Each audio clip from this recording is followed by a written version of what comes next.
hukum perpajakan di IBLAM. Jadi mungkin teman-teman sekalian mungkin bertanya, oh hukum pajak gitu ya. Memang kalau kita lihat pajak ini adalah menjadi salah satu jurusan yang sangat dipilih karena pada saat ini tertib administrasi itu dimulainya dengan tertib administrasi secara perpajakan, terus kemudian dengan adanya undang-undang maka kita menjadi namanya hukum perpajakan. Oke, sekarang perpajakan itu bukan hanya mempunyai sanksi administrasi. Mungkin teman-teman hanya tahu perpajakan itu hanya dipikirin hitung setor dan lapor, bukan gitu ya. Perpajakan itu mempunyai dua sanksi. Nanti kita bahas. Jadi pokok bahasan kita adalah 7 kali pertemuan plus 1 TS, kemudian pertemuan 7 lagi plus UAS. Perkuliahan diselenggarakan secara offline atau tatap muka, kemudian ada juga hibrid. Jadi teman-teman jangan suka-suka untuk nanya ya. Jadi perkuliahan dibahas dengan apa? Berbasis kasus, berbasis putusan pengadilan yang ada, baik di pengadilan pajak, berbasis putusan-putusan dari PM khususnya karena pajak ini maksudnya adalah bukan pidum tapi adalah pitsus. Pasti kita berbicara di dua kerangka itu. Yang pertama adalah hukum pajak sebagai hukum administrasi dan juga hukum pajak yang harus dipatuhi karena adanya hukum KUHP. Ya, pidana pajak itu teman-teman harus jago nih. Jadi dalam artian harus membaca dua undang-undang, persandingan dua undang-undang. Undang-undang yang pertama yaitu hukum pajaknya. Pasti kita mulai dengan undang-undang namanya yaitu HPP, Harmonisasi Peraturan Perpajakan. Dulu kita kenal dengan namanya KUP. Terus kemudian kita masuk ke dalam KUHP. Nah, teman-teman, sistem perkuliahan ini adalah sekali lagi berbasis dengan kasus. Jadi nanti saya akan mungkin mentayangkan banyaknya siaran pers yang dengan adanya tindak pidana perpajakan. Karena perpajakan ini sedang berkolaborasi dengan yang namanya Polri, terus kemudian Bea Cukai dan lainnya, ada yang namanya kolek untuk pemeriksaan. Jadi kapan sih kita sebenarnya masuk ke dalam administrasi perpajakan? Pasti yang punya NPWP. Dan bahkan di tahun kemarin ada pemadanan bahwa INPWP harus melalui registrasi KTP. Jadi saya yakin yang hadir di sini pasti adalah semuanya wajib pajak. Ya, kenapa? Karena gini, kalau wajib pajak itu pastinya sudah terpenuhi subjek plus objek. Jadi kalau kita lihat bersama, kapan menjadi wajib pajak? Yang pertama harus terpenuhinya subjek dulu. Subjek ini kita dengan siapa wajib pajak. Lalu terpenuhinya objek pajak, apa yang dibayarnya, baru jadi wajib pajak. Jadi kalau kita lihat, subjek pajak di sini adalah orang dan badan. Ya, saya mengatakan orang dan badan. Jadi tolong klasifikasinya jangan PT, CV, koperasi, bukan. Orang dan badan. Karena memang undang-undangnya orang dan badan. Apa objek pajak? Adalah kita berbicara adalah penghasilan. Oke, penghasilan. Nah, kalau kita lihat subjek pajak ini ada, kita lihat subjek pajak dalam negeri dan subjek pajak luar negeri. Ini ya, kemudian di objek ini ada yang namanya objek pajak dalam negeri dan objek pajak luar negeri. Di sini siapa subjek pajak dalam negeri? Orang, tadi saya bilang. Orang siapa? Orang yang berada di Indonesia 183 hari atau berkeinginan atau bertempat tinggal di Indonesia. Jadinya orang, jelas ya. Oke, subjek pajak luar negeri otomatis dia tidak berada di Indonesia lebih dari 183 hari. Jadi teman-teman sekalian, ini ada batasan. 183 hari ini adalah munculnya di mana? Yaitu di undang-undang yang terkenal dengan HPP, yaitu Harmonisasi Perpajakan. Ya, ini kita kenal dulu dengan namanya KUP. Ini batasan 183 hari. Oke? Lalu bagaimana nih sekarang? Kalau kita mencontohkan, misalnya saya Lani bekerja di IBLAM. Berarti saya harus mempunyai objek pajak, yaitu berupa penghasilan yang diterima, gitu ya. Objek pajak dalam negeri, barulah dia terpenuhinya ini, baru menjadi yang namanya wajib pajak. Jadi sekali lagi, menjadi wajib pajak ini juga ada dua, yaitu wajib pajak dalam negeri dan wajib pajak luar negeri. Barulah kemampuan kita untuk membayar pajak ini dimulainya dengan administratif, yaitu kita punya NPWP. Ya, lalu bagaimana kalau orang yang NPWP ini objeknya adalah jarang atau kurang dari PTKP? Jadi kita punya batasan, yaitu garis tengahnya yaitu PTKP. Jadi yang membayar pajak adalah orang yang berpenghasilan lebih daripada PTKP. Ya, jadi jelas teman-teman sekalian. Nah, sekarang nih kita belajar tentang hukum pajak, gitu ya. Hukum pajak itu punya dua sanksi, yaitu sanksi administratif dan sanksi pidana. Jadi teman-teman kalau ngisi SPT itu bisa nggak saya kalau ngisi dengan tidak benar lengkap dan jelas selalu dipidanakan? Bisa. Nanti kita lihat di pasal-pasalnya, ya. Jadi orang pemidanaan orang. Nah, orang di dalam pajak itu kalau kita lihat ya, kata orang dalam KUP. Orang itu ada 83 kata. Orang pribadi ada 38 kata. Kata orang sendiri orang. Lalu orang pribadi. Ada seseorang. Ada wajib pajak orang pribadi. Ada orang dan badan. Kita lihat ya. Yang paling banyak itu katanya adalah orang, 83 kata. Oke? Berikutnya, menurut Kamus Besar Indonesia, orang itu memiliki arti utama yaitu manusia. Manusia baik perorangan dalam bentuk jamak, penduduk atau rakyat atau suku bangsa. Ini saya ambil KBBI ya, Kamus Besar Indonesia. Jadi teman-teman biasanya kalau suka tulis jurnal kadang-kadang suka lupa untuk masukin KBBI-nya. Selain orang juga merujuk pada kata ganti individu, sosok atau pihak tertentu yang hukum konteks sosial. Oke, berikutnya. Nah, kita tahu nih, anak fakultas hukum harus tahu bahwa adanya KUHP yang baru, yang harus bisa membedakan KUHP lama dan KUHP baru. KUHP yang baru ini berlaku mulai 2026. Setiap orang didefinisikan dengan lebih jelas bahwa subjek hukum yang meliputi manusia, baik orang perorangan ataupun korporasi. Jadi teman-teman kalau bentuk badan hukum penting, perusahaan perorangan, orang, itu adalah sekumpulan daripada orang pribadi, ya. Korporasi diambil sebagai subjek hukum yang dapat dimintai pertanggungjawaban. Nah di sini kalau kita lihat bahwa atas nama korporasi itu adalah untuk kepentingan korporasi. Jadi kalau kita lihat ini harus belajar ya tentang yang namanya yaitu KUHP baru. Oke, berikutnya kalau kita lihat menurut Undang-Undang Nomor 1 ya, yang KUHP baru, perluasan tindak pidana. Ya, teman-teman, tindak pidana itu adalah orang yang melakukan, orang yang nyuruh melakukan, turut serta melakukan.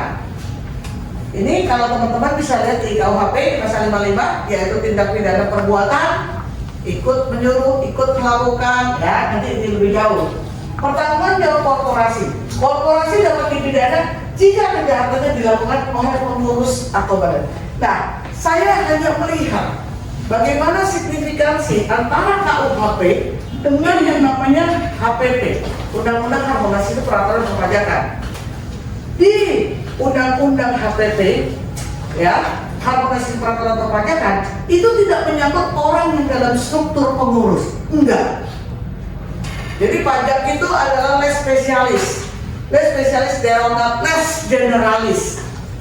Jadi di KUHP-nya sendiri hanya menyangkut orang yang diwakilkan oleh pengurus. Bahkan di Undang-Undang PT nih, di Undang-Undang PT itu menyebutkan kita punya badan, di dalamnya adanya organ, yaitu pengurus, ya, lewat pengurus, baik dewan direksi, komisaris dan lainnya. Tapi bagaimana di pajak? Pajak itu nanti kita tahu bersama. Orang ini tidak bahkan ada di susunan pengurus, bahkan tidak ada sebagian di dalam akte, tapi dia bisa kebawa pidana.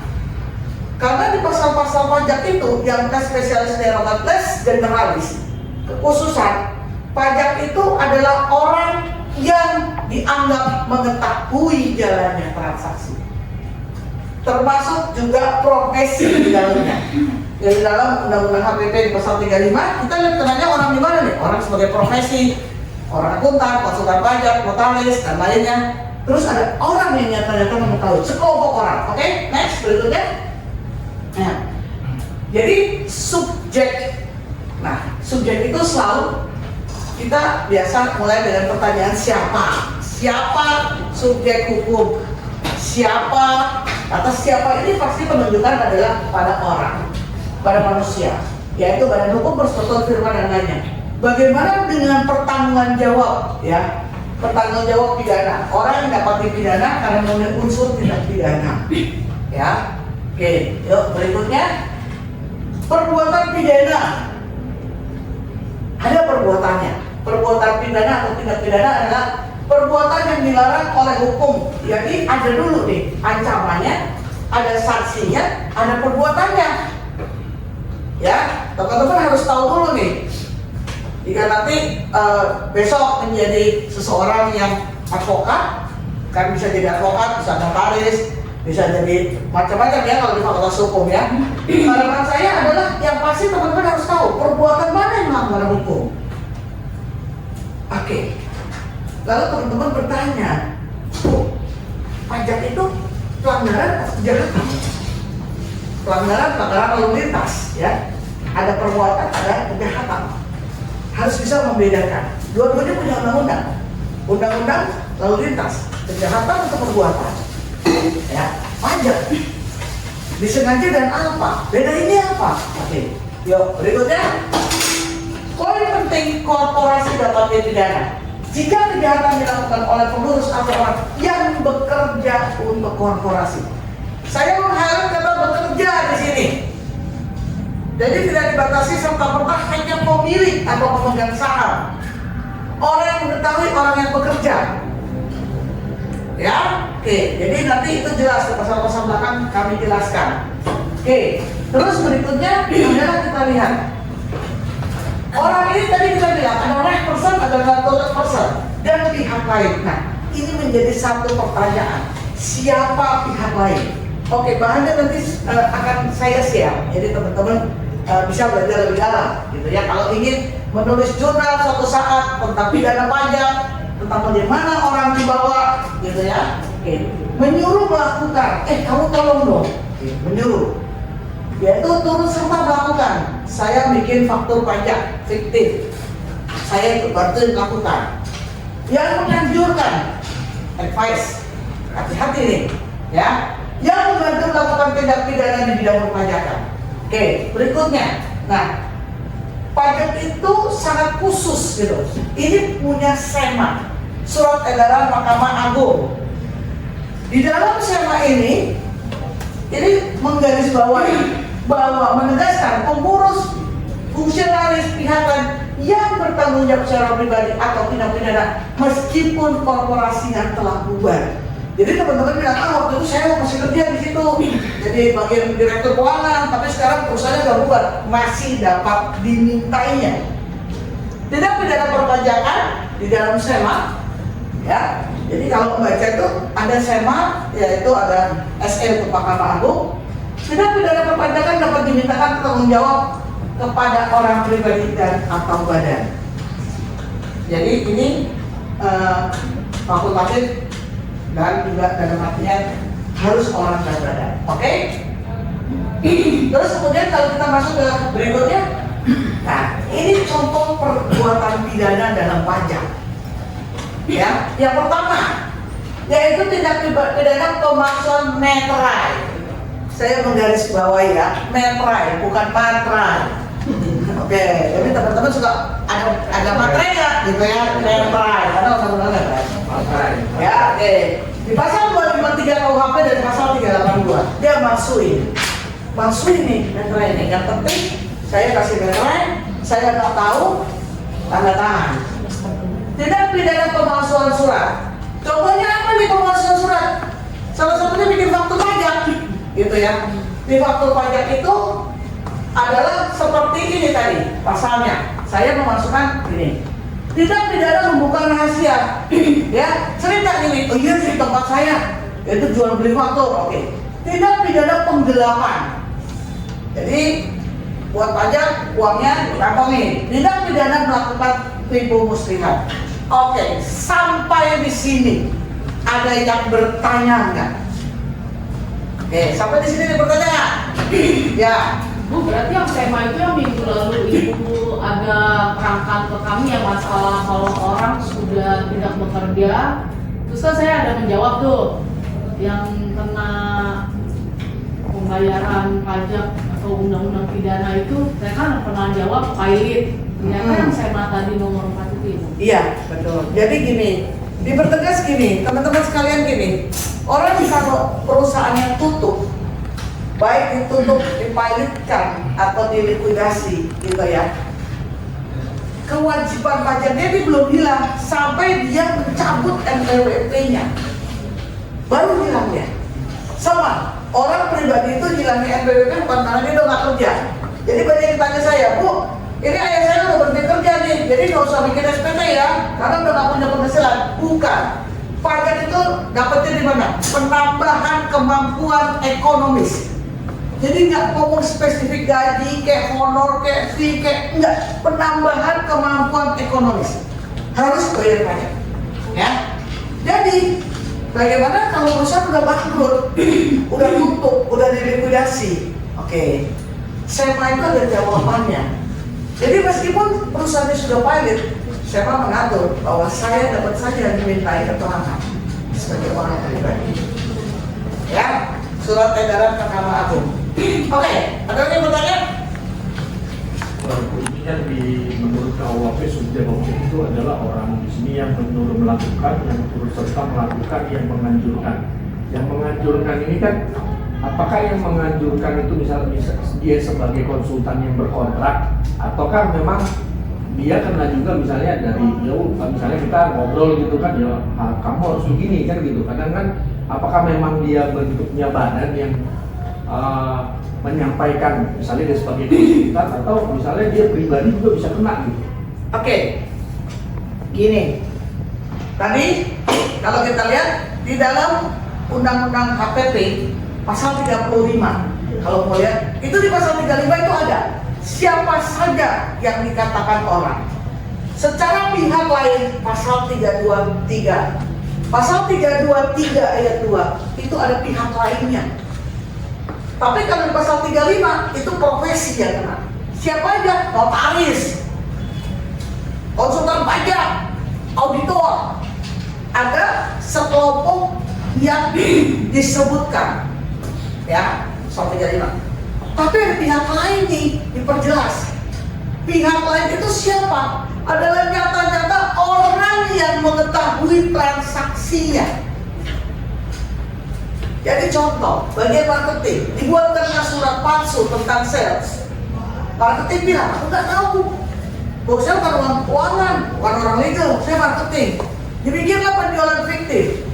Katakan orang estate penjualannya 35 unit, tapi dia bilang, oh 40 atau dikurangi. Bagian sales nggak tahu.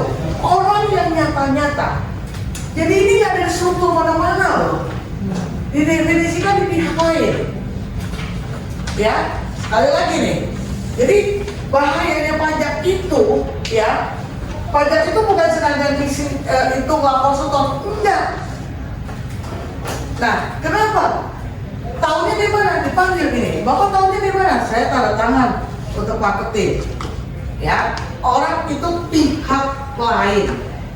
Jadi mengapa di beberapa kampus di Fakultas Hukum itu sangat sekarang lebih mengejarkan hukum pajak? Kita lihat. Pajak itu punya bagian namanya penyelidikan dan penyidikan. Lebih serem lagi, penyelidikan itu untuk membuktikan adanya dugaan. Ada nggak saya dugaannya? Bukan tersangka dulu. Penyidikan untuk membuktikan terpenuhinya dugaan tersebut sehingga jadi tersangka. Siapa yang melakukan? PPNS pajak. Yang melakukan itu PPNS pajak. Siapa lagi?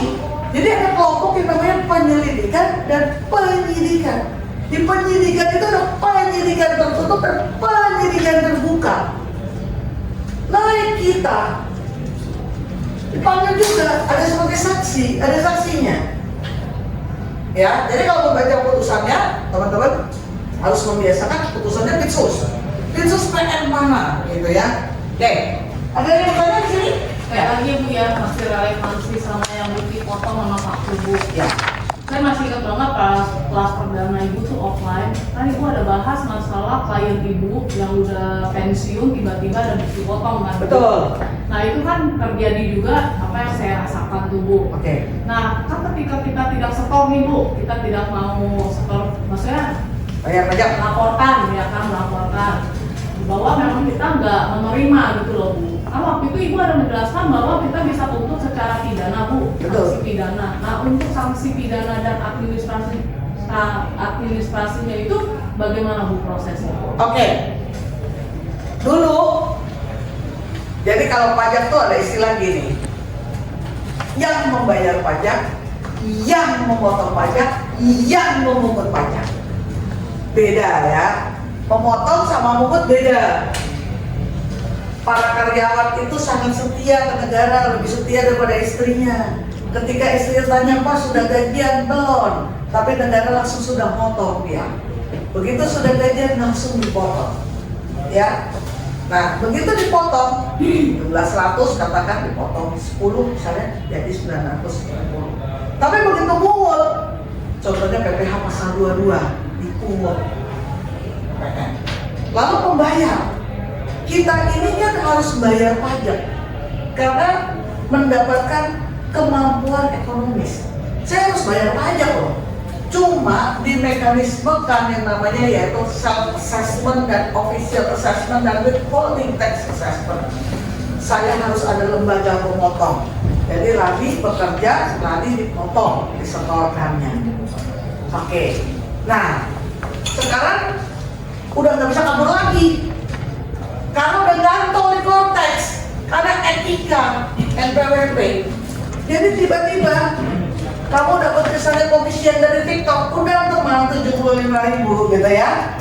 Anak-anak kan suka main TikTok nih, digantung tuh, ya digantung. Kok bukan biasa saya buka konteks, saya banyak banget ya bukti potongnya 75, 60, saya masih receh. Karena dapat pendapatan kemampuan ekonomis dari mana-mana, ya. Oke. Jadi sekarang saya nggak pernah terima duitnya, saya nggak pernah terima uangnya. Nah pada saat saya nggak menerima uangnya, kemudian pada saat itu, lalu tiba-tiba di konteks saya muncul, saya bisa hapus atau enggak? Ketika hapus, konteks itu kan hari ini saya dipotong, hari ini saya dipotong, langsung terima lawannya.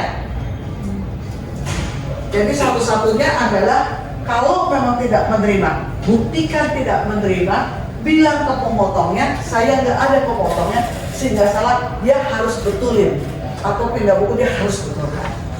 Ya. Dilaporkan siapa yang dilaporkan? Saya bekerja pada PTA, A memotong saya, tapi nyata-nyata saya itu sebenarnya nggak pernah dapat komisian dari A. Sekarang pertanyaan dia itu, sama saya dipakai, lalu digantung di korteks, ada pemotongan dari A. Saya harus bilang ke si A, betulin. Enggak, maksudnya gini, apakah kita kan ini kan berarti kan kalau kita terkait pajak kan berarti direktur jenderal pajak apa namanya di mana kita ini kan kita registrasi kan. Betul, gimana kita terdaftar? Ya, terdaftar. Sementara kan tadi kalau Ibu bilang tadi kan bahwa kita harus menghubungi kan gitu. Yang kita hubungi yang si orang pajaknya juga dua-duanya atau Cukup itu dulu. si orang yang Ya, kita mulai dari upaya terendah. Jangan tiba-tiba kita gugat dia. Kita dari upaya terendah dulu. Upaya terendah, fakultas hukum itu harus bilang, betul ini. Saya nyata-nyata nggak pernah terima duit, nggak pernah terima income. Bagaimana dipotong? Oh, ternyata katakan nama pasaran, namanya Budi. Oh, ternyata sebenarnya dapat Budi entah siapa, atau entah namanya KTP-nya dipinjam pakai Budi siapa, nemu KTP dipakai dengan Budi. Sehingga nyangkutlah ke NIK. Ke Bapak Ibu, ya dibenerin gitu. Oke, saya rasa mungkin saya akan berhenti dulu, teman-teman mungkin bisa melakukannya nanti setelah maghrib. Ini mungkin ada maghrib sebentar, kita berhenti sebentar karena teman-teman yang harus menjalankan ibadah untuk sholat. Kita masuk lagi nanti ke dalam satu sesi materi, yaitu bagaimana orang secara bebas ya dapat dikaitkan dengan tindak pidana secara korporasi. Gitu ya. Oke, kita break berapa lama? Biasanya 30 menit. 20 menit. Oke. Doanya panjang. Doanya panjang. Oke. Oke, kita break aja 15 menit ya. Terima kasih. Selamat sore.